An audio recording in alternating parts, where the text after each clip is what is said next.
Ada seminimal-minimalnya 3 cara kita untuk menjaga Al-Quran, melindungi diri kita, keluarga kita dari fitnah-fitnah akhir zaman. Yang pertama oleh kata para ulama adalah hifzul Quran, adalah dengan menghafal Al-Quran, Pak Bu. Rasul itu pernah mengatakan dalam hadis nomor 19 di Arba'in Nawawiyah dari Abi Dzar Al-Ghifari, ihfazillaha yahfazkah, jagalah Allah yahfazkah, Allah akan senantiasa menjagamu baik dari fitnah-fitnah dunia maupun akhirat. Al-Quran ini kalamullah, betul nggak Pak Bu ya? Seakan-akan jika kita menghafal Al-Quran, kita juga menjaga kalamnya Allah, kita juga menjaga agamanya Allah, menjaga Allah. Sehingga Bapak Ibu, ikhtiar kita untuk menjaga, melindungi diri kita dari fitnah-fitnah akhir zaman adalah dengan menghafal Al-Quran. Kemudian yang kedua Bapak Ibu, oleh para ulama dikatakan tadabbur Al-Quran.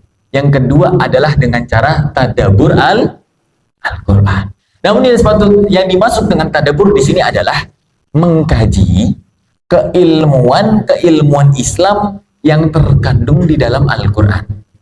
Al-Quran ini Bapak Ibu, ada berapa ilmu yang ada di dalam Al-Quran? La nihayatalah kata para ulama, nggak terbatas, betul ya Bapak ya? Namun seminimal-minimalnya oleh para ulama kemudian diperincikan, seminimalnya ada 12 cabang ilmu di dalam Al-Quran. Ilmu nahwu, shorof, balaghah, usul fikih, ulumul Quran, ulumul hadis, tafsir hadis, akidah, arud wal qawafi, mantik, dan yang terakhir adab wal munadharah. 12 cabang ilmu ini Bapak Ibu benar-benar kita fahami, kita kaji dengan baik supaya apa? Kita memahami Al-Quran juga dengan baik dan benar. Sehingga Pak Bu, seminimal-minimalnya, selayaknya Pak Bu, ikhtiar kita untuk kemudian menjaga Al-Quran. Oleh para ulama dikatakan dengan cara yang ketiga Pak Bu, yaitu dengan bilmal, dengan harta kita, dengan cara berwakaf Al-Quran. Walaupun Bapak Ibu, kita belum bisa mampu, belum sempat untuk menghafal Al-Quran, tidak sempat seperti para ulama menuliskan kitab-kitab tafsir Al-Quran, seminimal-minimalnya kita sisihkan harta kita, rezeki kita yang dikirim oleh Allah SWT untuk menjaga Al-Quran, menjaga agamanya Allah dengan berwakaf Al-Quran. Sehingga dengan wasilah Al-Quran yang kita wakafkan, kemudian dijadikan kemudian Al-Quran kita wakafkan untuk menghafal oleh para santri penghafal Al-Quran. A'udzu billahi minasy syaithanir rajim. Bismillahirrahmanirrahim. Bismillahirrahmanirrahim. Assalamualaikum warahmatullahi wabarakatuh. Sepertinya ibu-ibu kurang kompak jawabnya ini. Masih ngantuk Bu? Enggak ya? Baik, supaya kompak semua jamaah yarhamukumullah, saya izin berpantun boleh gak Bu ya? Jalan-jalan ke Surabaya, beli duren 10 biji. Siapa yang jawab salam saya, insya Allah Pak Bu, tahun depan naik haji. Assalamualaikum warahmatullahi wabarakatuh.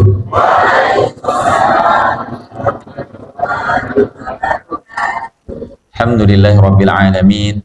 Alhamdulillahilladzi arsala wa 'alama 'ibadahu hadhihi ad-dar wa ja'ala lahu safaran minal asfar wa ja'ala ad-daral akhirata hiya darul qarar. Subhanallahi ma yakhluqu ma yasha'u wa yakhtar. Sabaqa rahmatuhu min ghadabihi wa huwa ar-rahimul ghaffar. Ahmaduhu ala ni'amihi al-ghazzar wa ashkuruhu wa fadlahu ala man syakara midrar. Wassalatul mutajaddidu barakatuha bil 'ashyi wal ibkar. وعنده مفاتح الغيب لا يعلمها إلا هو ويعلم ما في البر والبحر وما تسقط من ورقة إلا يعلمها ولا حبة في ظلمات الأرض ولا رطب ولا يابس إلا في كتاب مبين. رب اشرح لي صدري ويسر لي أمري واحلل عقدة من لساني يفقهوا قولي. اللهم صل على نبينا المصطفى محمد فاتح الأبواب وعلى آله وصحبه وسلم. Alhamdulillah, puji syukur kehadirat Allah Subhanahu wa taala, jamaah semua yarhamukumullah, yang masih kemudian memberikan kita umur yang panjang sehingga kita masih kemudian sempat untuk melaksanakan sholat subuh berjamaah, dilanjutkan kemudian majelis ilmu. Yang kata Rasulullah dalam sebuah hadisnya, Bapak Ibu semua yang dimuliakan Allah Subhanahu wa taala, man shallal fajra fi jamaah, barang siapa yang sholat subuh berjamaah, fahuwa fi dhimmatillah, maka dia dalam lindungan Allah Subhanahu wa taala. Dalam hadis yang lain beliau mengatakan juga, man shallal fajra fi jamaah, barang siapa yang sholat subuh berjamaah, faka'annama qamal laila kullah, maka seakan-akan pahalanya seperti orang yang melaksanakan sholat malam satu malam full. Alhamdulillahi rabbil alamin. Terlebih Pak, saya teringat kemudian suatu cerita yang pernah diceritakan oleh Syekh Abdul Fattah Qudais Al-Yafi'i. Ketika beliau ke Mesir, kemudian melangsungkan majelis ilmu, beliau pernah bercerita, ada satu budak perempuan, Bapak Ibu semua. Di tengah malam ia bangun. Kemudian ia ambil air wudhu, sholat lail, sholat tahajud. Kemudian ia berdoa. Di dalam doanya ia mengatakan, Allahumma ya Allah bihubbikali. Ya Allah, karena engkau mencintaiku ya Allah. Itu kata budak perempuannya tersebut, Bapak Ibu. Lalu majikannya kemudian yang mendengar doa tersebut kaget. Lalu kemudian menyangkal, la'allaki taqsidin, mungkin doa yang kamu maksud adalah Allahumma ya Allah bihubbilak, karena aku mencintaimu, bukan karena engkau ya Allah mencintaiku. Dari mana kamu tahu jika Allah mencintaimu? Lalu kemudian budak perempuan itu menjawab, kalau Allah tidak mencintaiku, tidak mungkin, mustahil di tengah-tengah malam manusia tertidur lelap Allah mengizinkanku untuk kemudian bermunajat kepadanya. Sehingga tanda Allah ada atau Allah mencintaiku adalah kemudian di tengah malam ini aku bisa sholat malam dan juga bermunajat kepadanya. Sehingga jamaah semua yarhamukumullah, alhamdulillah, berapa banyak kemudian jamaah kaum muslimin yang masih muda, yang masih kuat dari kita semua, tapi tidak diizinkan, tidak diberikan taufik oleh Allah SWT untuk kemudian sholat subuh berjamaah. Sehingga nikmat ini adalah nikmat taufik yang patut kita syukuri bersama. Alhamdulillahi rabbil alamin. Salawat serta salam kita curahkan juga kepada junjungan kita, Nabi kita Muhammad sallallahu alaihi wasallam. Ya karena beliaulah Bapak Ibu semua, Syekh Ali Jum'ah, Pak Ibu, mantan Grand Mufti Al-Azhar di Mesir sana. Beliau pernah mengatakan, kalau bukan karena kelahiran atau kalau bukan karena wujud Nabi kita yang mulia Muhammad sallallahu alaihi wasallam, maka dunia ini telah terjadi kiamat sejak zaman dahulu. Allah Subhanahu wa taala berfirman di surat Al-Anfal ayat 33 juz 9, Pak. Wa ma kana Allahu liyu'adzibahum wa anta fihim. Dan Allah, kata Allah, dan kami Allah tidak akan mengazab kaummu wahai Muhammad wa anta fihim, selama engkau berada di tengah-tengah mereka. Itu kata Allah, Bapak Ibu. Berbeda dengan umat-umat sebelumnya.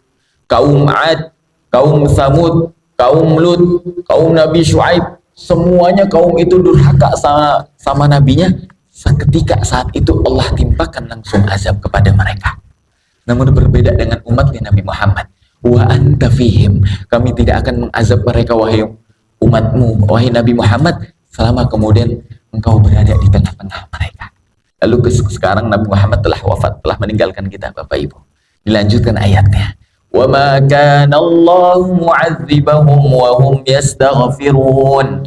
Dan kami tidak akan wa ma kana Allahu mu'adzibahum, mengazab mereka wahai umatmu wahai Nabi Muhammad, wa hum yastaghfirun, dan mereka senantiasa beristighfar kepada Allah Subhanahu wa taala. Sehingga Pak Abu, apa yang Rasulullah kemudian contohkan selama hidupnya, beliau setiap hari beristighfar 70 sampai 100 setiap hari. Sehingga kita sebagai umatnya lebih layak dan lebih berhak, yang kemudian belum dijamin oleh Allah surga kelak, maka kita lebih berhak untuk senantiasa kemudian beristighfar, bahkan lebih setiap hari 100-nya setiap hari. Dan jamaah semua yarhamullah, kelak nanti, ketika nanti di hari kiamat di yaumil mahsyar, seluruh umat dari zaman Nabi Adam sampai kemudian hari kiamat nanti semua dikumpulkan di padang mahsyar, kita semua ketakutan, Pak. Kita semua bergetar. Kullu atihim yaumal qiyamati farda. Setiap jiwa itu nanti di hari kiamat akan datang sendiri-sendiri. Nggak ada harta kita, nggak ada rumah kita, nggak ada jabatan kita, nggak ada orang tua kita, anak-anak kita. Kita datang sendiri-sendiri ke hadapan Allah hanya memikul dosa-dosa yang kita lakukan selama di dunia, dan juga hanya kemudian membawa pahala yang tidak begitu banyak selama di dunia. Kita takut, Bapak, kita bergetar, gak mampu kita untuk menghadap Allah Subhanahu wa Ta'ala sendirian. Datang kita ke Nabi Ibrahim meminta syafaat. Nabi Ibrahim menolak, tidak bisa untuk memberi syafaat. Datang kita ke Nabi Musa untuk meminta syafaat. Nabi Musa juga menolak, tidak bisa untuk memberi syafaat. Datang kita ke Nabi Isa untuk memberi syafaat, pun juga Nabi Isa tidak bisa untuk memberi syafaat. Satu-satunya harapan, jamaah semua yarhamukumullah, satu-satunya harapan kita, satu-satunya sisa Nabi yang belum kemudian kita minta tolong untuk memberi syafaat kepada kita, itu Nabi kita Muhammad SAW. Sehingga dalam hadis yang begitu panjang, Pak, disebutkan, fa'ata Rasulullah SAW yasjudu lillah. Maka kemudian Rasulullah SAW datang kepada Allah sambil bersujud meminta, ya Allah, berilah izin kepadaku untuk memberi syafaat kepada umatku. Maka kemudian Allah katakan, Pak Abu, ya Muhammad, wahai Muhammad, irfa' ra'sak, angkatlah kepalamu, bangunlah engkau dari sujudmu, sal tu'atah, mintalah apapun kepadaku engkau akan diberi, wasfa'atu syafa'at, dan berilah syafaat karena engkau adalah pemberi syafaat yang agung. Sehingga kelak nanti di hari kiamat, Pak, umatnya Nabi Muhammad, satupun beliau tidak akan terida, umatnya satupun nanti masuk ke dalam api neraka. Bahkan dalam hadis yang sahih beliau mengatakan, syafaati, syafaatku li ahlil kabairi, itu juga berlaku untuk umatku min ummati, juga umatku yang kemudian berbuat dosa-dosa besar. Nabi Muhammad ketika memberi syafaat, Pak Abu, beliau kemudian tidak kemudian memandang bulu mana umatnya yang taat, mana umatnya yang suka maksiat. Semua umat ya, bahkan sampai umat yang kemudian berbuat dosa-dosa besar, semuanya kemudian diberikan syafaat oleh Nabi kita yang mulia Muhammad SAW. Bahkan Bapak Ibu, walaupun kita belum pernah kemudian melihat dari mimpinya, atau kita belum pernah melihat langsung dari kedua mata kita, Bapak Ibu, kita mengimani dengan betul, kita pengikut Nabi Muhammad, beliau adalah jenderal kita adalah anak buahnya. Supaya kemudian Bapak Ibu, apa bahasanya Pak Abu ya? Orang yang kemudian cinta kepada seseorang, itu kalau belum melihat, itu rasanya ada yang kurang, Pak Bu. Ingin sekali kemudian kita melihat Nabi kita yang mulia Muhammad SAW. Maka sedikit Bapak Ibu, saya utarakan riwayat dari Ummu Ma'bad yang kemudian menggambarkan fisik dan akhlak beliau yang begitu indah. Ketika beliau hijrah ke Madinah, beliau kemudian melihat Rasulullah. Beliau mengatakan, Bapak Ibu, ra'aitu rajulan zahiral wadha'ah. Aku melihat seseorang yang begitu bercahaya. Ablajul wajah, wajahnya begitu bersinar. Hasanul khuluq, indah akhlaknya. Lam tuzri bihi su'alatun wa lam tu'ibhu bihi sujlatun. Badan beliau tidak buncit, pun juga tidak kurus. Qasibun wasim, beliau tampan dan proporsional. Fi ainaihi da'ajun, hitam di mata beliau begitu pekat. Wa fi ashfarihi watafun. Ini apa Pak Bu ya? Alis maaf. Wa fi ashfarihi watafun, bulu mata beliau begitu lentik dan tebal. Wa fi sautihi sohalun, suara beliau dalam. Wa fi unuqihi sat'un, leher beliau panjang dan kuat. Azajun akron, alis beliau kemudian melengkung indah. In somat fa'alaihi alwaqar, apabila beliau diam, beliau berwibawa. Wa in takallama sama wa alahul baha, apabila beliau berbicara, di situ ada keagungan. Hulul mantik, perkataan beliau begitu sempurna. Faslun la nazrun wa la nadharun fih, perkataan beliau tidak singkat pun juga tidak berlebihan. Ka'anna mantiqahu khrazatun nuzimna yatahaddam, seolah-olah seakan-akan kata-kata beliau bagaikan mutiara yang berjatuhan. Rob'atun, badan beliau begitu ideal. La tai'asu min tul, tidak begitu jangkung. Wala taktahimuhu ainun min kisar, pun juga tidak pendek. Lahu rufaqa'un yahufuna bihi, beliau mempunyai sahabat yang setia yang senantiasa mengelilingi beliau dimanapun beliau berada. In qala ansatu liqaulihi, apabila kemudian beliau berbicara, semuanya mendengarkan dengan seksama. Wa in amara tabadaru ila amrihi, apabila beliau memerintahkan, maka semuanya bergegas untuk melaksanakannya. La abisun, beliau tidak pernah kemudian menunjukkan wajah yang kusam, wajah yang cemberut, wala mufnidun, dan kata-kata beliau tidak pernah kemudian mengeluarkan kata-kata yang sia-sia. Sudah Nabi kita, Nabi Muhammad Sallallahu Alaihi Wasallam. Bahkan Bapak Ibu semua, Rasul itu pernah mengatakan dalam Riyadhus Shalihin, Imam Nawawi, umur umatku itu hanya 60 sampai 70 tahun saja. Betul nggak Bapak ya? Itu umur umat Nabi Muhammad sampai nanti hari kiamat diberikan oleh Allah Subhanahu wa taala hanya kisaran 60 sampai 70 tahun saja rata-rata Bapak Ibu. Ada mungkin yang lebih dari 70 tahun, 80, 90, tapi maksimal saya yakin 100 tahun umur umat Nabi Muhammad tidak akan kemudian sampai. 100 tahun setelahnya kita semua akan masuk ke dalam kuburan, diganti generasi baru lagi. 100 tahun setelahnya ganti generasi baru lagi. Berbeda Bapak Ibu dengan umat-umat sebelumnya. Umat Nabi Nuh, umat Nabi Lut, dikatakan umat Nabi Nuh di juz 20. Walaqad arsalna Nuhan ila qaumihi falabitha fihim alfasanatin illa khamsina ama. Umur umat Nabi Nuh itu 950 tahun Bapak Ibu. Bahkan umur-umur umat Nabi sebelumnya itu hampir ribuan tahun. Umur umat Nabi Musa, umur umat Nabi Yusuf, semua umur Nabi sebelumnya itu hampir ribuan tahun. Kita nggak ada apa-apanya Bapak Ibu. Kalau kita dibandingkan amal kita dengan umur-umur umat Nabi sebelumnya, berbanding 1 dengan 10, kita nggak ada apa-apanya.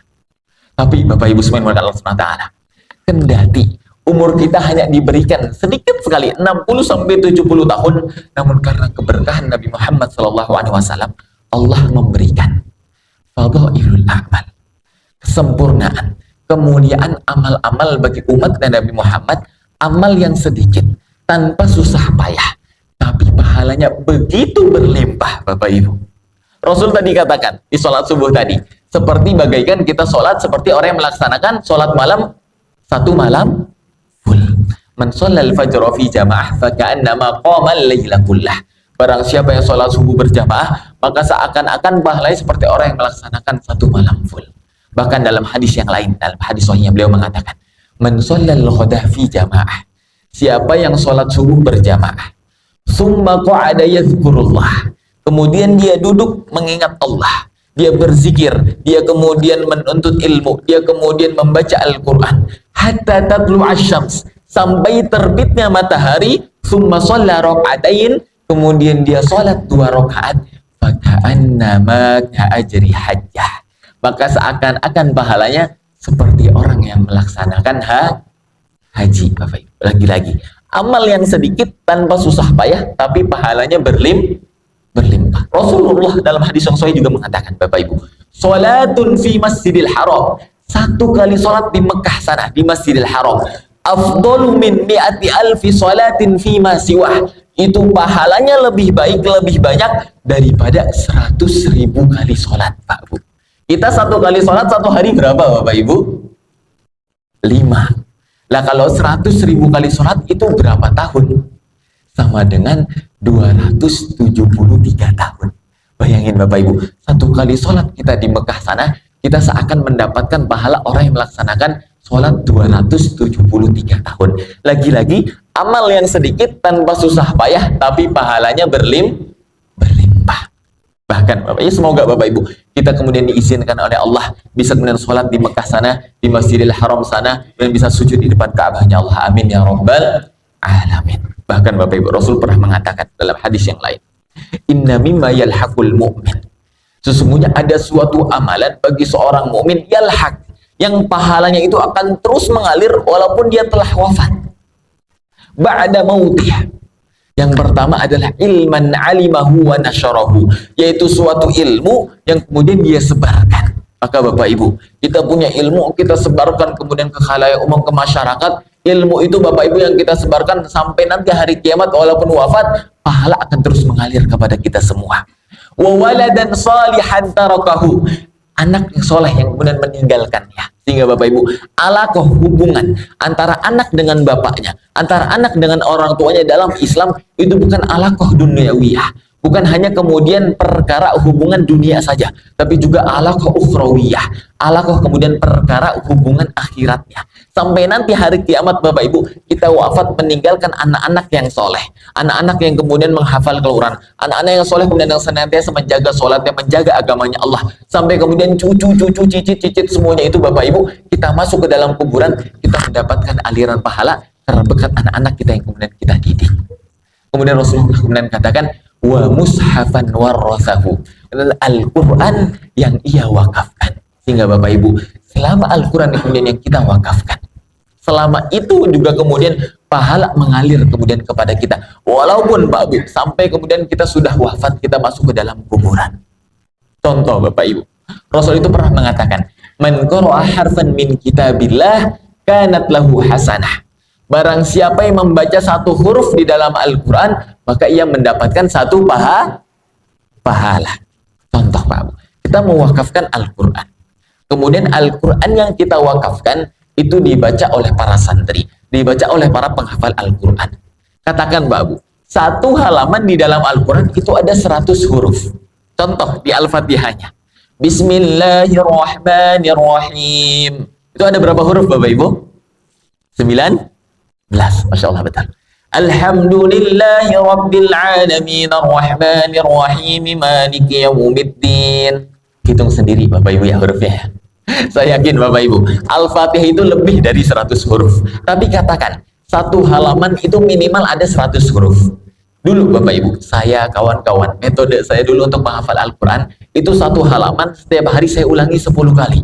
Pagi saya ulangi 10 kali, siang 10 kali, sore 10 kali, malamnya saya tutup Al-Qurannya saya baca tanpa melihat. Katakan Bapak Ibu, Al-Quran yang kita wakafkan dibaca oleh para santri, seminimal-minimalnya satu hari 10 kali.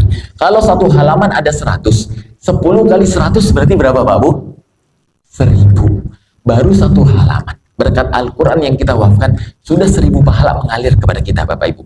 Bagaimana 1 juz 20 halaman? Bagaimana 30 juz 6326 ayat? Bagaimana ketika Al-Quran itu dipakai untuk sholat? Al-Quran itu diajarkan kepada murid-muridnya, kepada anaknya, cucu-cucunya semua. Itu semua Bapak Ibu, pahala akan mengalir kepada kita. Lagi-lagi jamaah sekalian rahimakumullah, amal yang sedikit tanpa susah payah, tapi pahalanya berlimpah. Masya Allah. Supaya tidak kemudian tegang Bapak Ibu sekalian Allah SWT. Saya sedikit cerita tentang Mesir Pak. Alhamdulillah dengan izin Allah 4 bulan yang lalu saya baru balik dari Mesir. Sekitar mungkin dari tahun 2017 saya berangkat ke sana untuk menuntut ilmu. Saya SMA di sana Pak Bu. Kemudian melanjutkan S1 di sana dan sekarang sedang kemudian menulis tesis di S2 di Al-Azhar sana. Dan alhamdulillah jamaah sekalian rahimakumullah, selama saya belajar di sana itu biaya kuliah di sana tuh murah sekali Pak. Mungkin Bapak Ibu, karena saya baru balik dari Mesir. Kira-kira Bapak Ibu yang punya anak kuliah di Indonesia, itu satu semester kira-kira biaya kuliahnya berapa juta Pak Bu? Berapa Bu? 3 juta sampai Bu? Lebih? 5 juta lebih Pak? Lebih juga 15 juta bahkan, Masya Allah. Ya sebagai tahadus minimah, jamaah subhanallah. Kami, para mahasiswa Al-Azhar itu, 1 semester Bapak Ibu, kami hanya membayar biaya kuliah dan semua itu jika dirupiahkan tidak lebih dan tidak kurang dari 200.000 rupiah Pak. 1 semester. Sampai kemudian lulus semester 8, kemudian saya lulus mendapatkan gelar LC, yang kata orang-orang LC itu kebanyakannya langsung ceramah Bapak Ibu. Jadi mau nggak mau saya lulus harus bisa ceramah ini di Indonesia ini. Itu tidak lebih, tidak kurang Bapak Ibu. Saya dan kawan-kawan tuh hanya membayar 1 juta, berarti dikali 8 berapa Bapak Ibu? 600.000 rupiah. Bahkan tidak sampai uang biaya kuliah 1 semester di Indonesia tadi. Dan Masya Allah, ya sudah kemudian biaya relatif murah. Itu saya kemudian mendapatkan banyak sekali kemudian pengalaman atau pelajaran yang begitu berharga yang secara tidak langsung diajarkan oleh para ulama-ulama di Al-Azhar Mesir Kairo sana Pak Ibu. Banyak Bapak Ibu kemudian. Di Mesir sana Bapak Ibu, guru kita itu ada Syekh Abdul Aziz Asy-Syihawi namanya. Beliau guru besar fikih mazhab Syafi'i. Beliau sudah tua, mungkin umurnya sudah 70 tahun ke atas. Jenggot beliau Rambut beliau sudah putih-putih. Bahkan jalan beliau itu harus menggunakan tongkat, dibantu dengan tongkat. Ketika beliau mengajar di masjid, di kampus, itu kami takjub sekali dengan keluasan ilmu beliau. Al-Quran 30 juz dengan kiroat asyarahnya, Pak, itu kemudian mungkin sekali. Kami tanya tentang tafsir, beliau hafal. Tanya tentang hadis, beliau hafal. Tanya kemudian tentang akidah. Tanya tentang kemudian permasalahan fikih. Semua kemudian beliau bisa jawab. Takjub sekali kemudian dengan keilmuan beliau. Bahkan Bapak Ibu, bait alfiyah dari hadis, alfiyah dari kemudian qiraat Imam Syatibi, bahkan kemudian hadis-hadis bait yaqulu raji rahmatil ghafuri dauman Sulaiman wal jamzuri alhamdulillah musallian ala Muhammadin wa ali wa man tala wa ba'du hadza nadhbu lil muridi fi nuni wa tanwin wal mududi wa samaitu di tuhfat al ghalisa linduni wa tanwin wal mududi, terus sampai ribuan bait. Itu kemudian kami takjub sekali. Beliau sudah tua Bapak Ibu, tapi kemudian ingatan beliau itu seperti kita, bahkan mengalahkan anak muda. Kami pernah tanya kepada beliau, Syekh, apa rahasianya kok bisa di usia yang kemudian Syekh ini sudah kemudian sudah di atas 40 tahun, bagaimana kemudian kekuatan hafalan masih kuat sekali? Kemudian beliau menjawab, Bapak Ibu, yang ini kemudian nasihat masih kemudian saya ingat terus. Beliau menjawab, Bapak Ibu,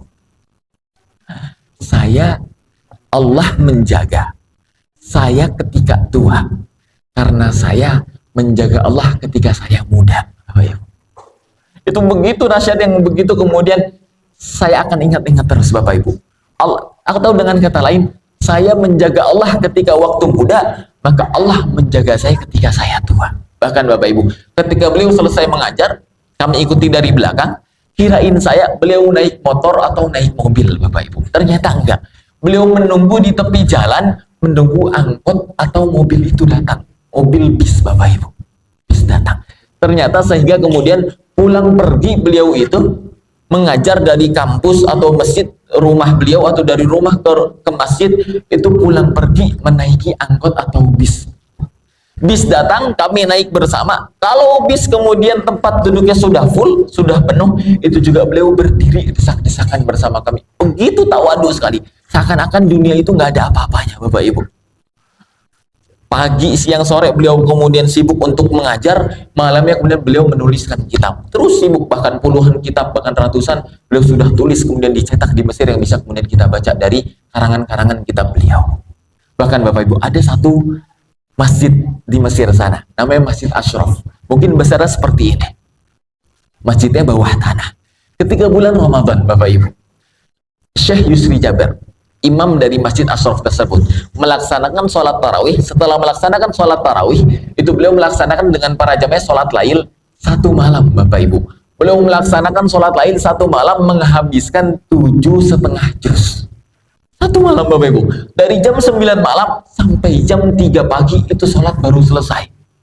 Kita, Bapak Ibu, yang masih mahasiswa, yang masih muda, itu jam 12 tuh kaki udah getar-getar, Bapak Ibu.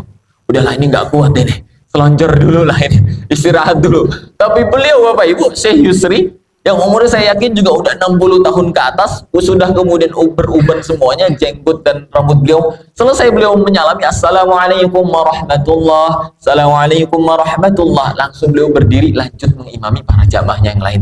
Gak pernah saya lihat beliau itu istirahat sejenak, atau mengeluh kecapean, atau kemudian dan sebagainya. Malamnya beliau sibuk untuk beribadah, paginya beliau sibuk untuk kemudian mengajarkan ilmu kepada kita. Banyak sekali Bapak Ibu kemudian pelajaran yang begitu berharga yang secara tidak langsung itu diajarkan kepada kami para mahasiswa di sana. Bahkan Bapak Ibu, ada satu hal yang membuat saya takjub, khususnya di Al-Azhar dan umumnya di masyarakat Mesir. Ternyata jamaah subhanallah, di sana itu Bapak Ibu, hampir di mana-mana tempat itu disetel murotal ayat-ayat Al-Quran, Bapak Ibu. Hari pertama saya sampai di Mesir, dari bandara saya naik bis ke rumah, 1,5 jam perjalanan, itu supirnya menyiapkan MP3 yang kemudian disetel di bis itu murotal ayat-ayat Al-Quran. Tabarakalladzi biyadihil mulku wa huwa ala kulli syai'in qadir. Terus aja Bapak Ibu, 1,5 jam perjalanan di bis itu rasanya adem sekali diperdengar ayat-ayat Al-Quran. Kirain saya hanya di bis saja. Saya turun dari bis, saya membeli minum aqua atau apapun air mineral di warung kecil yang biasa kita beli jajan. Ternyata sama jemaah. Pendagangnya itu kemudian menyiapkan MP3 yang digantung di dagangannya juga disetel murotal ayat-ayat Al-Quran. Sampai kemudian ketika saya ke pasar, Jadi mahasiswa dulu Bapak Ibu, dulu kita itu supaya hemat makannya itu, kita masak sendiri, beli tomat, cabai dan sebagainya, kita olah sendiri di rumah, kemudian kita masak bersama. Sehingga Bapak Ibu, salah satu kelebihan mahasiswa Mesir itu bisa masak Bapak Ibu. Tapi masaknya nggak ada aturan. Yang penting ada bumbu, masukin, nggak apa-apa. Nah itu kita masak Bapak Ibu. Ketika saya ke pasar Bapak Ibu, saya beli buah, saya beli kemudian tomat, cabai dan sebagainya. Hampir setiap sudut di pasar itu pedagangnya, mau pedagang sayur, pedagang pakaian, pedagang buah, semua itu mereka menyiapkan speaker, mereka berdagang tawar-menawar dari pagi sampai siang, tapi kemudian ditemani dengan merotal ayat-ayat Al-Quran. Nah kalau kita misalnya Bapak Ibu di Malang ini, seringnya kalau di jalan, di kendaraan, atau dimanapun lah Bapak Ibu, seringnya dengarnya apa gitu Pak? Dangdut ya Bu ya? Dangdut, apalagi Bu, kalau di Jawa Timur ini terkenal dengan sonhoreknya ya Bapak ya, dangdut, sonhorek, campur sari dan lain sebagainya. Oke Bapak Ibu, Masya Allahnya anak-anak di Mesir sana mayoritas mereka lulus SMA, mereka mayoritas telah menyelesaikan hafalan Al-Qurannya 30 juz. Lah gimana mereka nggak hafal Pak Bu? Hari pertama lahir, 6 bulan, 1 tahun, 2 tahun, dibawa kemana-mana, digendong ibunya keluar rumah, diajak belanja ke pasar, dibawa ke angkutan umum dan sebagainya. Telinga anak bayi tersebut senantiasa mendengarkan ayat-ayat Al-Quran. Sehingga ketika mereka, anak bayi itu kemudian sudah beranjak besar, sudah bisa untuk kemudian membaca dan mulai menghafal Al-Quran. Al-Quran mudah sekali untuk dihafal, mudah sekali untuk masuk ke hatinya maupun akalnya. Sehingga Bapak Ibu, anak-anak di sana mayoritas lulus SMA, sudah kemudian menyelesaikan hafalan Al-Quran 30 juz. Bahkan aib Pak Bu, aib di Mesir sana punya adat tradisi, aib memalukan bagi keluarga dan anak tersebut jika lulus SMA tapi belum hafal Al-Quran 30 juz. Indah sekali Bapak Ibu, andaikan Pak Bu, itu ada tradisi di Malang. Ada tradisi di Malang, adat aib anak-anak yang sudah lulus SMA tapi belum hafal Al-Quran 30 juz. Indah nggak kira-kira Bapak Ibu? Indah sekali rasanya. Nah kalau anak-anak kita Bapak Ibu seringnya dengarnya dangdut, sonhorok dan lain sebagainya, nanti telinga kanan dengar Quran, telinga kiri dengar dangdut. Ada Bapak Ibu itu, saya mendengar kemudian video anak-anak TPA disuruh baca surat Al-Fil sama ustadznya, itu malah kemudian jadinya dangdut Bapak Ibu. Betul Bapak Ibu, alam taro kaifa fa'ala rabbuka Siti Jos, malah kayak gitu Bapak Ibu. Kan harusnya alam taro kaifa fa'ala rabbuka bi ashabil fil. Ini karena kemudian otaknya terus didengarkan dangdut, malah yang keinget dangdut. Masya Allah. Sehingga Bapak Ibu Subhanahu wa ta'ala, bahkan Pak Bu, saking takjubnya saya kemudian dengan saking dekatnya mereka dengan Al-Quran. Itu ada ketika bulan Ramadan Bapak Ibu semua. Jadi di Ramadan itu ketika di Mesir itu punya tradisi setiap malam tarawih itu masjidnya itu hampir setiap masjid di Mesir itu menghabiskan 1 juz. Jadi malam pertama Ramadan salat tarawih juz 1, malam kedua juz 2, malam ketiga juz 3, sampai malam ke-30 juz 30. Sehingga minimal hatam 1 kali dalam sholat di bulan Ramadan. Nah kalau kita mungkin di Indonesia Bapak ya, malam pertama juz 1, malam kedua masih kuat juz 2, malam ketiga jamaahnya hilang. Betul ya Bapak ya? Dan itu ketika itu Bapak Ibu, ada musola kecil sekali. Kebetulan saya dan kawan-kawan diamanahkan untuk menjadi imam giliran di musola kecil saat itu. Saat itu malam 26 Pak Bu. Imamnya membaca juz 26. Ustadz saya, kawan saya Ustadz Abdul Khalid yang kemudian mendapatkan jadwal pada malam 26. Beliau membaca surat Al-Ahqaf, Muhammad, Al-Fat, Al-Hujurat, Al-Aqaf, kemudian setengah Al-Dzariyat. Di tengah-tengah beliau baca, Bapak Ibu sekalian Allah SWT. Beliau berhenti sejenak. Berhenti karena lupa bacaan apa yang beliau baca setelahnya. Tiba-tiba di belakangnya makmumnya ada yang membenarkan Bapak Ibu bacaan beliau yang lupa. Setelah selesai salam, Assalamualaikum, Assalamualaikum, saya penasaran siapa tadi yang membenarkan bacaan imam tadi lupa. Ketika saya menoleh Bapak Ibu, ternyata yang membenarkan adalah tukang bengkel. Bayangin Bapak Ibu, tukang bengkel hafal Al-Quran. Ini yang membuat saya bertanya-tanya, kok bisa Mesir seperti ini? Dari anak-anak yang kecil sampai bahkan tukang bengkel sekalipun, mereka senantiasa dekat dengan Al-Quran. Lisannya membaca Al-Quran, telinganya senantiasa diperdengarkan ayat-ayat Al-Quran. Bahkan tukang bengkel sekalipun hafal Al-Quran. Saya tanya ke guru-guru, saya tanya kepada masyayikh, kepada syekh-syekh. Intinya Bapak Ibu, beliau pernah mengatakan, Syekh Ahmad Sufi, inna kulla syai', kata beliau, sesungguhnya segala sesuatu apapun itu, kata beliau, idza qatarana bil Quran, jika ia senantiasa dekat dengan Al-Quran, lisannya membaca Al-Quran, telinganya mendengarkan Al-Quran, jawarinya mengamalkan Al-Quran. Ishtarafallahu fid dunya wal akhirah. Pasti Allah jamin kemuliaannya di dunia maupun di akhirat, Bapak Ibu. Contoh Bapak Ibu Bismillahirrahmanirrahim. Saya nggak bawa. Baik Bapak Ibu, contoh. Ini apa Bapak Ibu di tangan saya? Kertas ya? Bayangan Bapak Ibu, ini kertas saya nemu di jalan atau kertas ini saya ya nggak ada harganya lah Bapak Ibu ya. Boleh nggak kertas ini saya robek Pak Bu? Saya sini berdiri Pak. Boleh saya robek Pak? Bayangan ini kertas aja, bukan apa-apa. Boleh saya injak Bu? Boleh saya buang ke tempat sampah? Boleh nggak Pak Bu ya? Kenapa boleh? Karena kertas tidak ada harganya, tidak ada nilai, ini kertas lah, cari kertas. Tapi bayangan Bapak Ibu, bismillah. Saya ambil Quran. Sampul Al-Quran ini terbuat dari apa Bapak Ibu? Kertas. Boleh sampul Al-Quran ini terbuat dari kertas, sama-sama komposisi dengan kertas ini, boleh kita robek Pak Bu? Gak boleh. Boleh kita bakar. Boleh kita injak-injak Bapak Ibu. Oh saya injak-injak, sampul ini saya digebukin nih sama jamaah. Betul ya Bu ya? Nah nggak boleh, haram bahkan hukumnya. Nah apa bedanya jamaah sekalian? Sama-sama terbuat dari kertas. Yang satu mau dirobek, mau dihancurkan, mau dibuang, mau dibakar, mau diinjak-injak nggak masalah. Tapi kemudian yang satu disandingkan dengan Al-Quran yang mulia, maka nggak ada lagi orang yang berani untuk merusaknya. Nggak ada lagi orang yang berani merobeknya, menginjak-injaknya, membakarnya. Ini baru kertas Bapak Ibu. Allah muliakan kertas ini karena ia disandingkan dekat dengan Al-Quran. Maka bayangkan Bapak Ibu semuanya, yarhamukumullah, bagaimana jika itu adalah diri kita yang senantiasa dekat dengan Al-Quran. Bagaimana jika itu adalah anak-anak kita yang senantiasa dekat dengan Al-Quran. Bayangkan bagaimana jika itu adalah keluarga kita, rumah kita yang senantiasa dekat dengan Al-Quran. Maka sebagaimana Allah muliakan kertas ini karena ia kemudian disandingkan dengan Al-Quran, begitu juga akan Allah muliakan orang-orang yang senantiasa dekat dengan Al-Quran. Atau contoh saudara Bapak Ibu Bismillahirrahmanirrahim, Al-Quran turun di bulan apa Bapak Bu? Ramadan. Maka kita kenal Ramadan sebagai afdhalus syuhur, sebaik-baik bulan. Al-Quran juga turun melalui wasilah malaikat siapa? Jamaah subhanallah.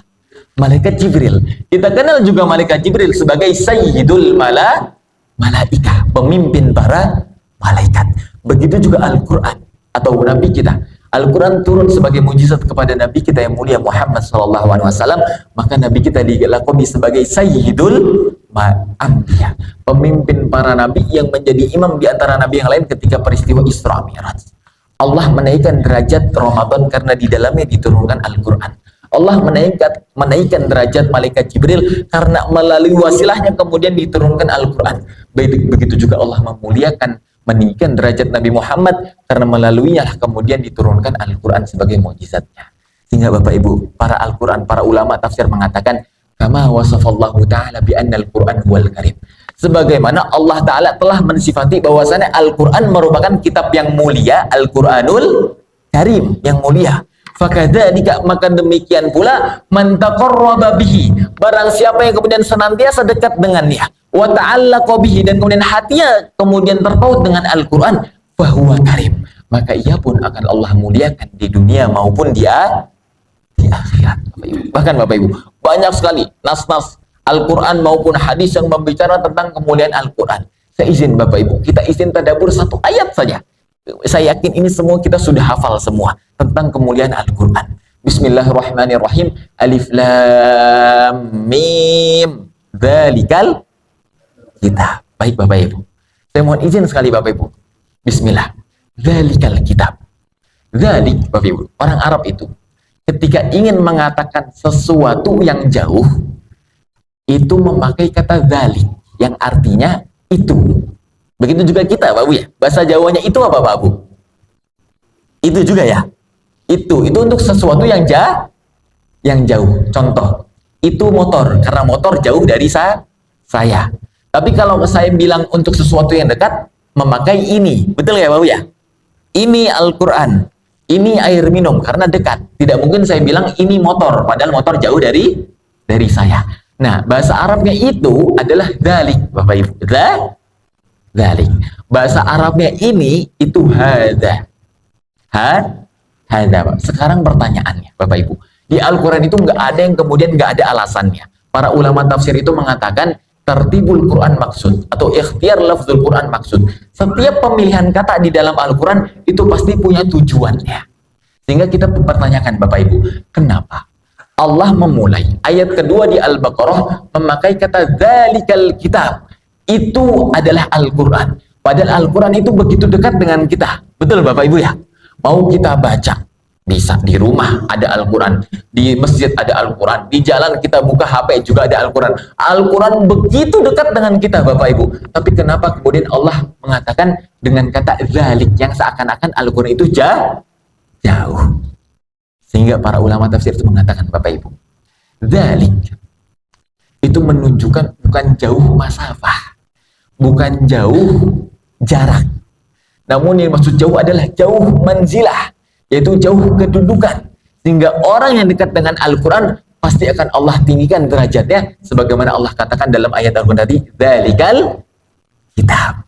Namun Bapak Ibu, ada juga ulama yang mengatakan dzalikal kitab secara hakikatnya. Ya betul, maksudnya jauh adalah jauh secara hakikatnya. Betul-betul ayat ini adalah kode dari Allah bahwasannya umatnya Nabi Muhammad itu telah jauh dari Al-Quran. Dan itu dituangkan oleh Allah di surat Al-Furqan ayat 30, juz 19 sebelah kanan bagian bawah Pak Bu. Allah mengatakan, wa qala ar-rasulu ya Rabb. Rasul kemudian mengadukan kepada Allah nanti di hari kiamat, ya Rabb ya Allah, inna qaumi ittakhadhu hadzal qur'ana mahjura. Sesungguhnya kaumku ya Allah, mereka telah menjadikan Al-Quran yang begitu dekat dengan mereka. Hadal Quran, lafadznya. Ini loh Al-Quran begitu dekat dengan mereka. Mahjuro, sebagai kitab yang mereka tinggalkan. Sehingga Bapak Ibu, jangan sampai Bapak Ibu, kita kemudian umat Nabi Muhammad yang kelak kemudian berharap syafaat beliau, kelak malah beliau kemudian mengadukan kepada Allah terhadap kemudian keadaan umatnya yang jauh dari Al-Quran. Sehingga Bapak Ibu, terlebih lagi, jamaah subhanallah, karena ini mungkin waktu yang terbatas jamaah semua. Terlebih lagi Pak Bu, kita itu sudah hidup di akhir zaman Bu. Para masyayikh kami itu pernah kemudian berpesan. Yang sayang Bapak Ibu, sayang pesan ini jika kita tidak saya sampaikan di kesempatan ini. Rasulullah jamaah subhanallah, yarhamukumullah, itu sejak zaman dulu ketika beliau hidup, beliau telah kemudian berperang. Namun peperangan ini maksud di sini bukan peperangan pedang dengan pedang, bukan. Namun peperangan antara yang hak dan juga yang batil. Rasul itu punya 3 musuh abadi Bapak Ibu. Musuh beliau itu hanya 3 saja. Yang itu sampai hari kiamat adalah juga musuh kita. Yang pertama adalah Dajjal. Yang kedua adalah Iblis. Yang ketiga adalah orang-orang kafir dan orang-orang musyrik. Yang ketiga golongan ini berusaha untuk menghalangi dakwah Rasulullah selama hidupnya. Berusaha untuk menjauhkan kaum muslimin dari agama Islam, dari Al-Quran. Terus Bapak Ibu, Rasulullah terus kemudian berdakwah, terus berperang melawan mereka itu. Sampai Bapak Ibu, menjelang wafatnya Rasulullah mewasiatkan kepada para sahabatnya, ya ayuhan nas, wahai seluruh manusia, wahai umatku, inni qad taraktu fikum amroin. Sesungguhnya aku telah meninggalkan kepada kalian 2 perkara. Ma in tamassaktum bihima, kalau kalian kemudian berpegang teguh terhadap 2 perkara ini, lan tadillu abada. Kalian tidak akan tersesat selama-lamanya. Kalian tidak akan terombang-ambing dari fitnah akhir zaman yang akan kemudian kalian hadapi nanti. Maka jamaah subhanallah, apa kata beliau? Kitabullahi wa sunnati, yaitu berpegang teguh terhadap Al-Quran dan juga sunnah Nabi Muhammad sallallahu alaihi wasallam. Sehingga Bapak Ibu, sampai Rasulullah wafat, diteruskan perjuangan Rasulullah oleh para sahabatnya. Sama Bapak Ibu. Terus para sahabat itu kemudian meneruskan amanah Rasulullah, merangkul semua kalangan para sahabatnya. Jangan sampai kemudian umat Nabi Muhammad masuk ke dalam golongan-golongan Dajjal, jauh dari Al-Quran, masuk kemudian ke dalam golongan-golongan iblis. Muncul Bapak Ibu di zaman para sahabat Musailamah al-Kadzab, anak-anak buah Dajjal. Muncul orang-orang munafik yang kemudian mengatakan zakat itu tidak wajib dan lain sebagainya. Terus Bapak Ibu, para sahabat itu merangkul satu sama lain. Mari kemudian kita bersama-sama jangan sampai umat dan Nabi Muhammad itu masuk ke dalam golongan-golongan Dajjal. Bahkan jangan sampai seluruh manusia itu terus kemudian para sahabat mendakwahkan semua. Terus Bapak Ibu, generasi para sahabat wafat, diteruskan oleh para tabi'in. Muncul para ulama-ulama dari kaum tabi'in, Imam Ibnu Hajjaj, Mujahil bin Muqatil, Imam Qurtubi menuliskan kitabnya, kemudian Jami'ul Bayan fi Ta'wilil Quran, Imam Tabrani, Imam Ibnu Katsir, semua ulama-ulama itu sama Bapak Ibu, melanjutkan risalah para sahabatnya. Terus kemudian berusaha untuk jangan sampai umat kaum muslimin ini kemudian masuk ke dalam perangkap-perangkap anak-anak buah Dajjal. Sampai tabi'ut tabi'in muncul a'immatul madhab al-arba'ah, Imam Syafi'i, Imam Malik, Imam Hanafi, Imam Hambali, semua para imam kemudian sama-sama kemudian berusaha untuk jangan sampai umat Islam ini kemudian jauh dari Al-Quran, jauh dari agamanya. Sampai kita sekarang, jamaah semua yarhamukumullah, sama Pak Abu, kita itu seakan-akan sekarang itu sedang berperang juga.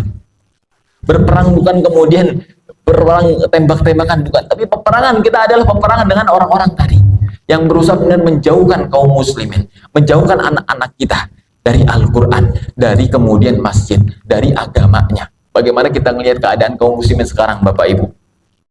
Anak-anak kemudian kaum muslimin, ya, pacaran itu sudah normal. Di mana-mana laki-laki perempuan sudah biasa saja. Dan itu Bapak Ibu tanpa disadari, kata beliau, Pak Syekh kami itu, tanpa disadari di akhir zaman ini sayangnya umat Nabi Muhammad SAW tanpa disadari mereka telah masuk ke dalam golongan-golongan Dajjal. Kok bisa Syekh? Ya, orang-orang yang sudah jauh dari masjid, nggak pernah sholat, jauh dari Al-Quran, zina di mana-mana, kemungkaran di mana-mana, sudah biasa.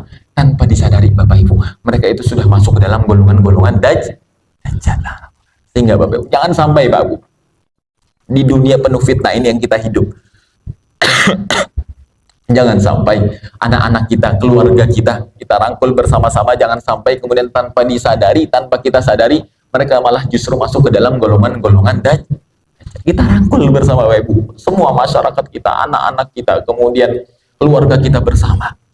Maka Imam Syafi'i bahkan Bapak Ibu, Imam Syafi'i sebagai penutup, Imam Syafi'i bahkan di zamannya itu telah merasakan fitnah yang begitu dahsyat di zaman beliau.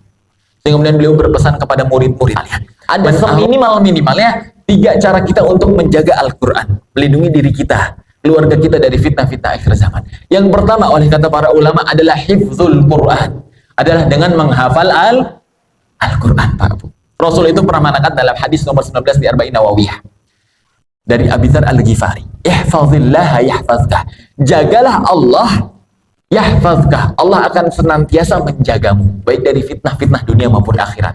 Al-Quran ini kalamullah, betul nggak Pak Abu ya? Seakan-akan jika kita menghafal Al-Quran, kita juga menjaga kalamnya Allah, kita juga menjaga agamanya Allah, menjaga Allah. Sehingga Bapak Ibu, ikhtiar kita untuk menjaga, melindungi diri kita dari fitnah-fitnah akhir zaman adalah dengan menghafal Al-Quran. Kemudian yang kedua Bapak Ibu, oleh para ulama dikatakan tadabbur Al-Quran. Yang kedua adalah dengan cara tadabbur Al-Quran. Namun yang dimaksud dengan tadabbur di sini adalah mengkaji keilmuan Islam yang terkandung di dalam Al-Quran. Al-Quran ini Bapak Ibu, ada berapa ilmu yang ada di dalam Al-Quran? La nihayatalah kata para ulama, nggak terbatas, betul ya Bapak Ibu ya? Namun seminimal-minimalnya oleh para ulama kemudian diperincikan, seminimalnya ada 12 cabang ilmu di dalam Al-Quran. Ilmu nahwu, shorof, balaghah, usul fikih, ulumul Quran, ulumul hadis, tafsir hadis, akidah, arud wal qawafi, mantik, dan yang terakhir adab wal munadharah. 12 cabang ilmu ini Bapak Ibu benar-benar kita fahami, kita kaji dengan baik supaya apa? Kita memahami Al-Quran juga dengan baik dan benar untuk kemudian ikhtiar kita menjaga Al-Quran. Karena mohon maaf Bapak Ibu, di waktu yang singkat ini, karena saya sudah terlanjur untuk mencemplungkan diri saya ke dalam tafsir di Al-Azhar sana. Para dosen-dosen kami di sana Bapak Ibu sering sekali berpesan, orang-orang orientalis, orang-orang barat di sana, mereka itu paham betul Pak Abu, Al-Quran tidak mungkin diubah dari segi lafaznya. Dari surat Al-Fatihah sampai An-Nas, alladzi waswisu fi sudurin nas minal jinnati wan nas, sampai nanti hari kiamat Al-Quran akan Allah jaga.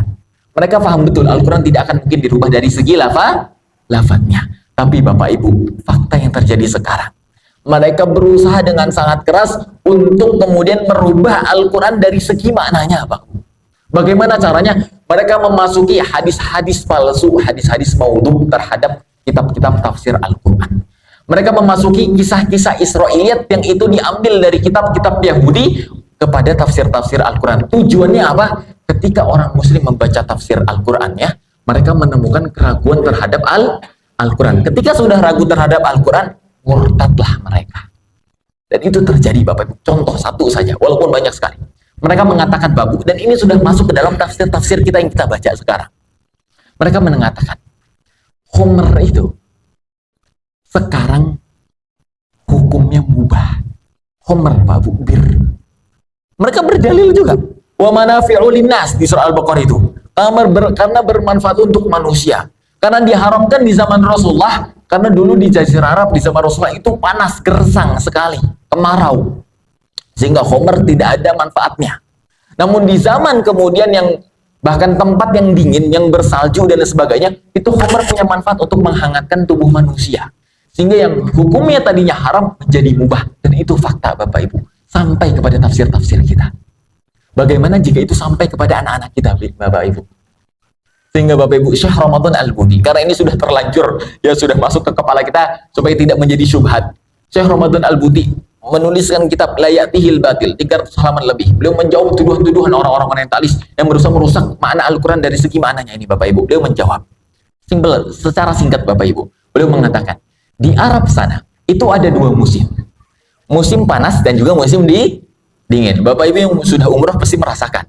Bahkan dingin atau malam ketika di Arab itu sangat dingin sekali ketika musim dingin. Sehingga tidak masuk akal. Tidak relevan alasan mereka mengatakan Homer itu mubah karena di Arab musim panas. Padahal di Arab juga ada musim dingin ya.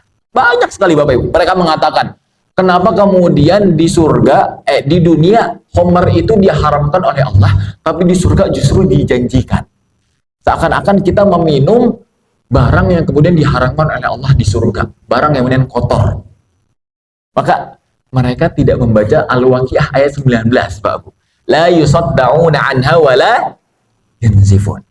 Homer itu nanti ketika di surga, sifat memabukannya itu, sifat mabuknya itu akan dihilangkan oleh Allah. Sehingga kemudian tidak masuk akal alasan mereka mengatakan kenapa Allah kemudian membolehkan Homer di dalam surga. Karena Homer di dalam surga nanti sifat mabuknya dihilangkan. Banyak sekali Bapak Ibu, contoh-contoh yang banyak sekali kemudian upaya-upaya mereka, orang-orang barat, orang-orang orientalis sana untuk merusak Al-Quran dari segi makna yang merusak generasi kaum muslimin. Sehingga Bapak Ibu, cara kedua kita untuk menjaga Al-Quran adalah dengan tadabur Al-Quran. Andaikan Pak Bu, kita ingin menjaga Al-Quran melalui cara yang pertama, yaitu menghafal Al-Quran. Namun sekiranya sepertinya jamaah semua Bapak Ibu yang Allah SWT, waktu mudanya sudah lewat.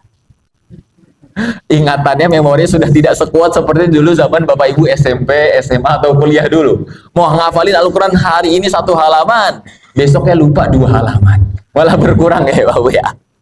Atau Bapak Ibu, kita ingin kemudian menjaga Al-Quran melalui cara yang kedua, yaitu dengan tadabur Al-Quran. Namun barangkali juga Bapak Ibu, kita tidak bisa seperti para ulama, dari pagi, siang, sore sampai malam mengabdikan tenaga, waktu, umurnya untuk ilmu saja. Kita mungkin sudah sibuk dengan urusan pribadi kita masing-masing, urusan anak-anak kita, urusan keluarga kita, urusan pekerjaan kita, sehingga kita tidak punya waktu untuk kemudian mengkaji keilmuan Islam yang ada di dalam Al-Quran ini Bapak Ibu.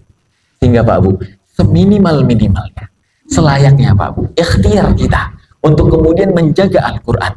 Oleh para ulama dikatakan dengan cara yang ketiga Pak Bu, yaitu dengan bilmal, dengan harta kita, dengan cara berwakaf Al-Quran. Walaupun Bapak Ibu, kita belum bisa mampu, belum sempat untuk menghafal Al-Quran, tidak sempat seperti para ulama menuliskan kitab-kitab tafsir Al-Quran, seminimal-minimalnya kita sisihkan harta kita, rezeki kita yang dikirim oleh Allah SWT untuk menjaga Al-Quran, menjaga agamanya Allah dengan berwakaf Al-Quran. Sehingga dengan wasilah Al-Quran yang kita wakafkan, kemudian dijadikan kemudian Al-Quran kita wakafkan untuk menghafal oleh para santri penghafal Al-Quran. Dijadikan kemudian Al-Quran yang kita wakafkan untuk tadabur para alim ulama, para santri di sana. Sehingga Bapak Ibu, semoga Pak Bu, kita kemudian dikumpulkan oleh Allah SWT kelak di jannahnya bersama Rasulullah SAW, yang dikatakan dalam hadis Rasulullah pernah mengatakan, Inna lillahi ahlina minan nas. Sesungguhnya Allah itu punya keluarga dari kalangan manusia. Para sahabat yang mendengar itu, ya Rasulullah manhum. Siapa mereka ya wahai Rasulullah? Sahabat atau keluarganya Allah dari kalangan manusia. Maka Rasulullah mengatakan, hum ahlul Quran. Mereka adalah ahlul Quran. Orang-orang pilihannya Allah yang senantiasa kemudian menjaga Al-Quran di muka bumi ini. baik melalui hafalan mereka, baik melalui ilmu akal pikiran mereka, ataupun melalui harta mereka. Mereka adalah kemudian ahlul Quran, orang-orang pilihannya Allah di muka bumi Allah untuk menjaga Al-Qurannya ini. Hum ahlul Quran, ahlullahi wa khasatuh. Mereka adalah keluarganya Allah, kekasihnya Allah yang kelak semoga kemudian kita dikumpulkan bersama kemudian bersama Rasulullah kelak di janahnya. Allahumma ja'alna min ahlil Quran, amin ya rabbal alamin. Maka Bapak Ibu, masya Allah, la hawla wa la quwwata illa billah. Tadi begitulah Bapak Ibu sekalian Allah Subhanahu wa taala, fakta yang terjadi di lapangan di negeri kita, di Indonesia, di pelosok negeri sana, ternyata masih banyak sekali saudara-saudara kita kaum muslimin umat Nabi Muhammad SAW sulit sekali untuk kemudian mendapatkan Al-Quran.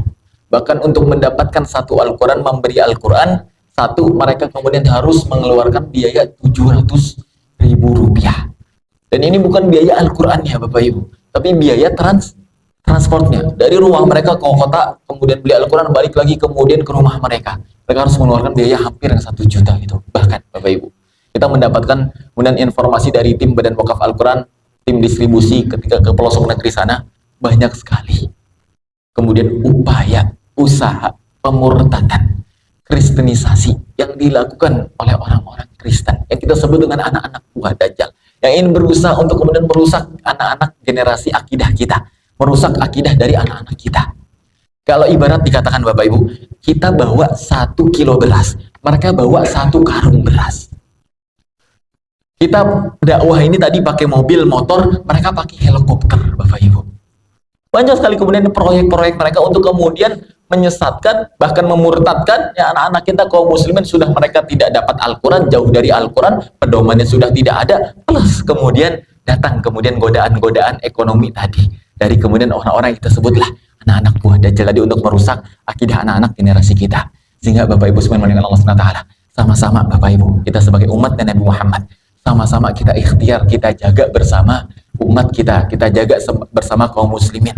Ya sama-sama Bapak Ibu, kita ikut andil dalam perjuangan untuk kemudian menjaga Al-Quran di muka buminya Allah. Ya sampai kemudian Al-Quran yang kita wakafkan untuk kemudian didistribusikan ke para santri, ke para mu'alaf yang ada kemudian di pelosok negeri sana. Bapak Ibu semua muliakan Allah Subhanahu wa taala. Dengan waktu yang singkat ini Bapak Ibu semua muliakan Allah Subhanahu wa taala, bagaimana kemudian caranya?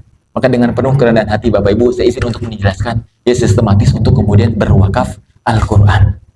Yang pertama Bapak Ibu, satu Al-Quran yang kita wakafkan nanti, itu nanti akan tertera satu nama, ya satu nama yang ada di Al-Quran. Seperti nanti ada sepertinya di dalam slide. Ini di dalam Al-Quran ini adalah Al-Quran yang dicetak langsung oleh Badan Wakaf Al-Quran yang bekerja sama dengan Kementerian Agama. Ada Al-Quran terjemah yang warna hijau, ada yang non terjemah yang warna oranye yang saya pegang ini. Maka Al-Quran yang setiap yang kita wakafkan Bapak Ibu akan tertera nama di situ, nama kita. Tujuannya supaya apa? Walaupun mungkin hamba Allah, misalnya ibu bapak nanti mau beritikaf, Ustaz saya nama hamba Allah, ya tidak masalah Bapak Ibu. Adapun misalnya ada nama-nama juga tidak masalah Bapak Ibu, karena Bapak Ibu kita harapkan ketika Al-Quran sudah sampai ke tangan para santri, tangan anak-anak di sana, para penghafal Al-Quran, supaya Bapak Ibu ketika mereka mulai untuk membaca, mulai untuk menghafal, mereka tahu, oh ternyata Ibu Aminah yang telah menghadiahkan saya Al-Quran. Oh ternyata Bapak Zaid, Bapak Asep, Bapak Selamat yang telah menghadiahkan saya Al-Quran. Sehingga Bapak Ibu, semoga Bapak Ibu, nama kita senantiasa terselip di dalam doa mereka. Kita tidak tahu doa mana yang kemudian Allah istijabahkan. Bahkan Bapak Ibu, setiap huruf yang kemudian mereka baca, setiap huruf yang kemudian mereka hafal, bahkan mereka pakai sholat, itu semua kemudian pahala mengalir kepada kita semua, bahkan sampai kita wafat. Jamaah semua yarhamukumullah. Kemudian yang kedua, Bapak Ibu semua yang menggunakan Allah SWT yang beretikat nanti niat untuk wakaf terbaiknya. Boleh kemudian Bapak Ibu niatkan wakaf Al-Quran ini untuk almarhum almarhumah, untuk kerabat keluarga yang kita cintai, untuk mungkin bapak ibu kita yang sudah mungkin mendahului kita, untuk kakek nenek kita, boleh Bapak Ibu, untuk anak-anak kita, satu keluarga besar kita wakaf semua Bapak Ibu, maka monggo boleh Bapak Ibu subhanahu wa ta'ala. Bahkan afdol hukum dalam Islam Pak Ibu, kita hadiahkan pahala kepada orang tua kita yang sudah wafat. Karena yang orang yang sudah wafat Bapak Ibu, mereka tidak bisa lagi seperti kita tadi sholat subuh, seperti kita dalam majelis ilmu ini beramal, sedekah, sholat, puasa dan sebagainya. Mereka sudah tidak bisa beramal, maka satu-satunya harapan orang yang sudah wafat kepada anak cucunya adalah kemudian dikirimkannya pahala. Sehingga Bapak Ibu yang berniat wakaf terbaik ya boleh Bapak Ibu kemudian yang mengirimkan, niatkan wakaf Al-Quran ini untuk almarhum almarhumah, diri sendiri, anak-anak, satu keluarga, suami dan sebagainya, maka tafadhal masykur ahlan wa sahlan, monggo Bapak Ibu sekalian muliakan Allah Subhanahu wa taala. Kemudian Ustaz, harga satu Al-Quran berapa nilainya? Nilainya Rp150.000 Bapak Ibu. Dan ini Al-Quran wakaf tidak untuk diperjualbelikan. Ini bukan jual beli Bapak Ibu, saya jual, Ibu kemudian beli, tidak. Ini semua kembali amal soleh kepada penjenengan Bapak Ibu semua yang memuliakan Allah Subhanahu wa taala. Sehingga saya wajib untuk menjelaskan. Ya, Rp150.000 ini sudah mencakup 4 hal. Yang pertama, harga dari percetakan Al-Qur'annya itu sendiri. Yang kedua, nilai dari harga distribusi ke pelosok negeri. NTT, Maluku, Kerom, Papua. Kemudian tahun ini akan kemudian didistribusikan ke Kalimantan Tengah, Timur, dan Barat. Di sana ada pelosok-pelosok pondok pesantren dan juga program 1000 mu'alaf suku Dayak di pedalaman Kalimantan. Kemudian harga distribusi itu yang kedua Bapak Ibu. Bayangan Bapak Ibu, saat saya mau wakaf sendiri boleh nggak? Saya beli Al-Qur'annya, nanti beli tiket pesawatnya sendiri, saya berangkat sendiri. Monggo Bapak Ibu, silahkan. Tenaga dan kemudian pikiran dan biaya saya yakin lebih mahal. Dan kemudian yang ketiga adalah kemudian harga atau nilai pembinaan, dan yang keempat adalah operasional Badan Wakaf Al-Quran. Pembinaan seperti tadi ada sunatan massal Bapak Ibu. Kita juga bantu para mu'alaf sehingga Badan Wakaf Al-Quran tidak hanya kemudian berikhtiar menyebarkan Al-Quran setelah itu tinggal, tidak. Juga kita bina para mu'alafnya, kita bina para santri, kita kemudian bantu para ustadz kiai yang kemudian mengajar di sana. Sehingga Bapak Ibu sekalian Allah SWT. Kemudian caranya bagaimana? Rabbil alamin. Jazakumullah khairan. Jemaah sekalian Allah SWT, Bapak Ibu yang Allah SWT. Naktafi bihadzal qadar. Sebelumnya nanti sebelum dibagikan, kurang lebihnya mohon maaf. Naktafi bihadzal qadar. Wassalamualaikum warahmatullahi wabarakatuh.